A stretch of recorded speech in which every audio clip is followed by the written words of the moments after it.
नमस्कार। आज का हमारा टॉपिक है कोई भी वोकेशनल ट्रेनिंग करने के बाद हमें जॉब क्यों करना चाहिए।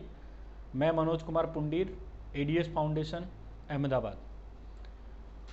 आज हम पूरा जो चर्चा है, आज हमारा इस विषय पे चर्चा है कि किस तरीके से हम लोग वोकेशनल ट्रेनिंग करने के बाद, सर्टिफिकेट लेने के बाद हम जॉब नहीं करते और इससे हमें क्या नुकसान होता है और क्या फ़ायदा होता है। ये पूरा जो प्रोसेस है आज का, उसी के ऊपर आज विचार मैं अपने पूरे व्यक्त करूँगा और उसमें करने के बाद आप लोग क्या बेनिफिट ले सकते हैं उसके बारे में हम बहुत ही विस्तार से बात करेंगे। तो इस वीडियो को पूरा लास्ट तक देखिए ताकि आप इसमें ज़्यादा से ज़्यादा जानकारी प्राप्त कर सकें। पहला टॉपिक है कि वोकेशनल ट्रेनिंग क्यों ज़रूरी है और दूसरा, वोकेशनल ट्रेनिंग लेने के बाद आपको जॉब करना क्यों ज़रूरी है।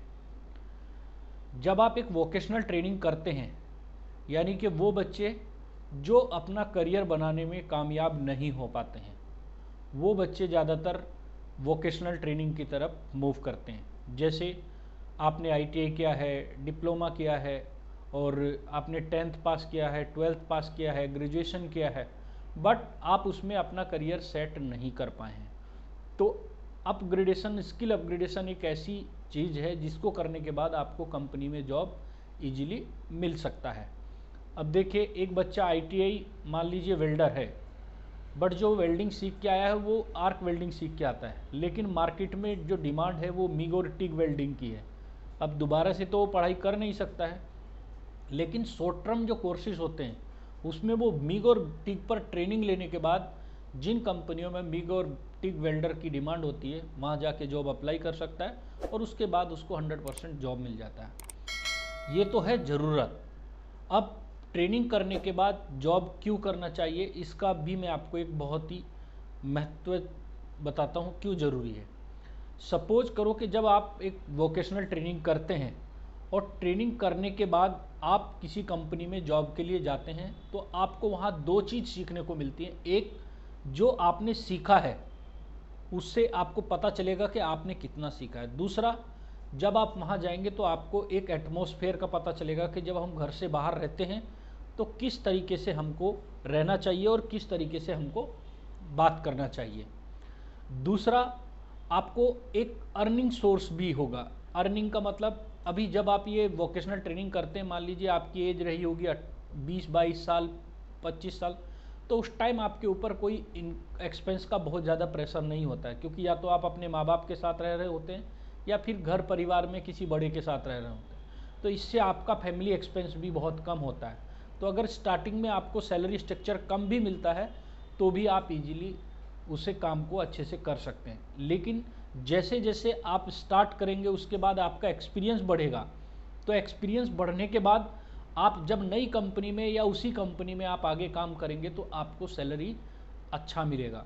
आज आपकी, आप देखते हैं जब भी किसी कंपनी में जॉब निकलता है तो आपसे एक्सपीरियंस मांगा जाता है और फ्रेशर्स को जल्दी से हायर नहीं किया जाता। लेकिन जब आप किसी वोकेशनल संस्थान से कोई ट्रेनिंग करते हैं, वहाँ आपको ट्रेनिंग के बाद आपको 100% जॉब ऑफर किया जाता है, क्योंकि वो ट्रेनिंग संस्थान जो होते हैं वो कंपनी से पहले से ही बात करके रखते हैं कि हम अपने बच्चों को, फ्रेशर्स को हम ट्रेनिंग देंगे और ट्रेनिंग के बाद आपके यहाँ प्लेस करेंगे। तो वो आपके लिए एक जॉब पहले से ढूंढ के रखते हैं और उस जॉब को करने से आपके रिज्यूम में दो अपग्रेडेशन होते हैं। एक, आपका एक्सपीरियंस हो जाता है, दूसरा आपके एक प्रीवियस सैलरी का भी आपका टैग लग जाता है। तो जब आप किसी अच्छी कंपनी में अप्लाई करते हैं तो ये दोनों चीज़ें आपको बहुत ही बेनिफिशियल होती हैं। दूसरा, कल अगर उठ के आप अपना खुद का बिजनेस करना चाहते हैं, कल अगर आप उठ के कल अपना खुद का बिजनेस करना चाहते हैं, तो आप जब बैंक में लोन के लिए अप्लाई करते हैं तो आप, बैंक आपसे पूछता है कि इस सेक्टर में आपको कितना अनुभव है। अगर आप बिना जॉब करे पहुंच जाएंगे तो आप जीरो एक्सपीरियंस बताएंगे। अगर आप जॉब करके वहां जाते हैं तो आप बता सकते हैं कि सर इस सेक्टर में मैंने इतने साल जॉब किया है, तो आपको लोन मिलने के चांसेस भी बढ़ जाएंगे। उसी के साथ साथ भारत सरकार का जो मुद्रा लोन है, उसमें दो तरह के लोन होते हैं, एक किशोर, एक युवा लोन। उसमें भी अगर आप अप्लाई करते हो तो आपको उसमें इजीली लोन मिल सकता है। किसके माध्यम से मिल सकता है? जो ट्रेनिंग आप करके गए हैं, उस ट्रेनिंग को करने के बाद एक असेसमेंट होता है। असेसमेंट करने के बाद आपको एक सर्टिफिकेट मिलता है जो NSDC की तरफ से मिलता है, यानी कि national skill development corporation skill India का एक सर्टिफिकेट आपको प्रोवाइड कराया जाता है। उस सर्टिफिकेट के माध्यम से आप अपने आप को स्किल्ड बता सकते हैं, क्योंकि वो ऑटोमेटिक वेरीफाइड होता है। तो सर्टिफिकेट के माध्यम से आपको लोन मिलने की संभावनाएं बढ़ जाती हैं। तो हमारे लिए सर्टिफिकेट भी ज़रूरी है और जॉब करना भी ज़रूरी है, चाहे हम सेल्फ एम्प्लॉयमेंट ही क्यों ना करना चाहें, खुद का बिजनेस ही स्टार्ट करना क्यों ना चाहें। और आप भी समझते हैं कि अर्निंग बहुत ज़रूरी है, चाहे वो कम हो, लेकिन स्टार्टिंग करना बहुत ज़रूरी है, क्योंकि आप अगर स्टार्टिंग अभी से नहीं करेंगे तो बाद में फिर कभी नहीं कर पाएंगे। बाद में तो फिर आप जो मिलेगा वो स्टार्ट कर देंगे। तो मेरा आप लोगों से यही निवेदन है और यही मेरा आपको सजेशन भी है कि जो बच्चे स्किल डेवलपमेंट में ट्रेनिंग करते हैं, वोकेशनल ट्रेनिंग लेते हैं 3 महीने 6 महीने की, वो बच्चे जॉब पे ज़रूर जाएं और अपने सेक्टर को ज्वाइन करें। साल 6 महीने 2 साल जॉब करने के बाद आप देखेंगे कि आपके अंदर बहुत सारा डेवलपमेंट हो चुका होगा। दूसरा, जब आप किसी कंपनी में जॉब कर रहे होते हैं तो वहाँ आपके कुछ यार दोस्त आपके बनते हैं और उसके अलावा आप मैच्योर भी होते हैं। तो अगर कहीं किसी दूसरी कंपनी में कोई अच्छी वैकेंसी आएगी तो आपको पता भी चलता है। तो ये भी एक बहुत बड़ा अपग्रेडेशन है। एक सबसे बड़ी बात कि आप जब घर से दूर रह के जॉब करना सीखते हैं तो आपको कुछ मुश्किलें आती हैं। जैसे कौन कौन सी मुश्किलें आती हैं? सबसे पहले आपको रहने की दिक्कत आएगी। अभी तक तो आप अपने घर में रहते थे, अब आपको एक नए शहर में जाके अपने लिए घर ढूंढना है, एक आशियाना ढूंढना है। तो उसके लिए सबसे पहले आप एक अपना घर ढूंढिए, रहने का एक ठिकाना ढूंढिए। दूसरी प्रॉब्लम आती है खाने की। अब खाने में क्या होता है कि अभी तक तो आप मम्मी के बनाए हुए हाथ का खाना खाते थे, तो जब आप दूसरे शहर में जाते हैं, हो सकता है वो होटल का खाना हो सकता है आप खुद बना के खाएं, तो वो भी परेशानी आपको एक वापस आने के लिए प्रेरित करती है। तो इन दोनों चीज़ों से निपटने के लिए, इन दोनों चीज़ों से जूझने के लिए, इन दोनों चीज़ों के लिए संघर्ष करने के लिए आपको दृढ़ निश्चय करना होगा कि नहीं, कुछ भी हो जाए मुझे जॉब करना ही है। क्यों? क्योंकि जब आप 3 महीने 6 महीने 8 महीने जॉब कर लेंगे तो ये सारी परेशानियां अपने आप ख़त्म हो जाएंगी। एक और समस्या आती है कि जब हम किसी नई जगह जाते हैं तो ना तो हमें सैलरी मिलती है, क्योंकि सैलरी तो अभी आप 1 महीने काम करोगे, उसके 5 7 10 दिन के बाद आपको सैलरी मिलेगी। तो जो 1 महीने 10 दिन का एक्सपेंस है वो कहाँ से हो? तो आप कोशिश करें कि जब आप कहीं जॉब करने जाएं तो कुछ 2-4 हज़ार 5 हज़ार का इंतजाम अपना करके लेके जाएं, ताकि आपको इस परेशानी से जूझना ना पड़े। दूसरा, अब मान लो घर ढूंढने में अगर समस्या आ रही है तो जिस कंपनी में आप काम करते हैं उस कंपनी में आप बात करिए कि मुझे घर ढूंढने में दिक्कत आ रही है, या जिस भी संस्थान के थ्रू आप वहाँ पे प्लेस किए गए हैं तो उस संस्थान से बात करिए। पर इस चीज़ का आपको ध्यान रखना है कि वहाँ पे आपको रुक के काम करना है। जैसे अगर मैं बात करूँ, आज की डेट में कोई भी कंपनी अपने एम्प्लॉय के अंदर एक मल्टी टैलेंट देखना चाहती है। सिंगल टैलेंट से उसको सेटिस्फेक्शन नहीं होता है। कुछ बच्चे इसलिए भी जॉब छोड़ देते हैं कि वो जाते हैं और कंपनी स्टार्टिंग में ही उनसे हेल्पर का काम शुरू कर देती है, लेकिन वो आपको हेल्पर में नहीं रखना चाहती, लेकिन आपको प्रोसेस तो पता होना चाहिए कि हेल्पर काम कैसे करता है। कल आप एक सीनियर मान लीजिए टेक्नीशियन बन गए, आपके अंडर में 2 हेल्पर है, तो आपको तो पता ही नहीं चलेगा कि हेल्पर काम कैसे करते हैं। तो कंपनी क्या करती है, बेसिक लेवल से आपसे काम कराना स्टार्ट करती है, ताकि उस आपको हर ऑपरेशन का पता चले।